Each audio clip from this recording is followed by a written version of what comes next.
been a student of Sifu Riggs for the better part of 17 years.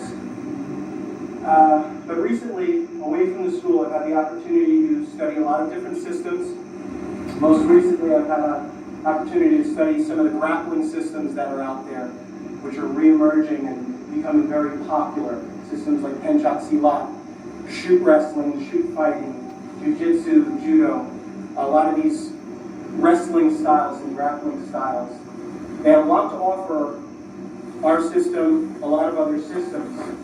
They have their downfalls just like anything else, but if you use them with your techniques, they could round off your system, they could round off your techniques. So that's how I wanted to start off with today. Let's talk about the technique first. Most of you know the breakdown of the technique, but let's talk about it. With the technique, you have first, you have first your range. How far you are away from your opponent. You have outside of kicking range, which is nothing.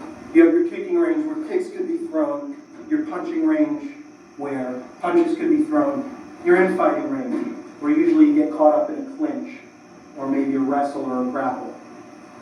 Yeah, you're outside. You're kicking, you're punching, and you're infighting. A good fighter could exploit all of these ranges. A good fighter could stand just outside of kick range and get a kick in. Could stand outside of kicking range and throw a finger strike or a punch.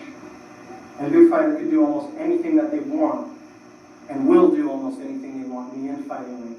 This is where a lot of systems, a lot of the Chinese systems want to be on the inside, where they can do their work, especially the wrestling systems. So that's your range.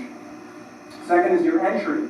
Whatever you're going to do, the meat of the technique, the body of the technique. It's the most important.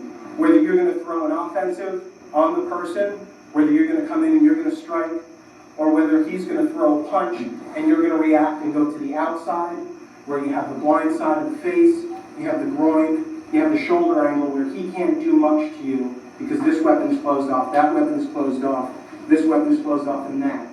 You could exploit his entry, but he can't exploit yours. Go to the inside, where you have to deal with a lot of things. You have to deal with the back leg, the front leg, and most of the other weapons. But look at all that you have to deal with and have to strike for yourself. The inside, the outside. You have a way. If he doesn't give you a good look, if he throws something and you don't want to deal with it first, you have the out range. And then you have the jam range, or the interception, where you get right in. Your entry. You have your takedown. You want your person down on the ground. You want him down with you standing. It's pretty much the way everybody wants the fight to end up. Him down on the ground, bleeding or impaired. And you free to go home and do whatever you want. That's how a technique, that's how you want a technique to end off. But it doesn't always end off that way. You've gotten into a fight, studied long enough. You know that it doesn't always end that way.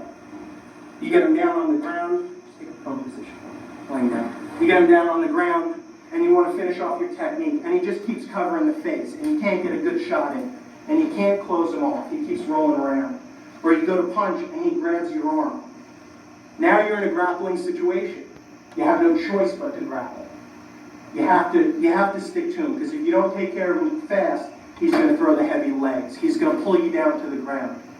This is where the grappling comes in. This is where you want a grappling situation, where you want to kneel over and punch, where you want to mount and pin, and get him in a situation where if he can't throw the legs, he can't throw the arms, you have this one arm here, and you want to close him off. That's where you learn the wrestling techniques. That's where you want to learn grappling. So now that we have our technique, we're going to go into the first range, the kicking range. To go through that,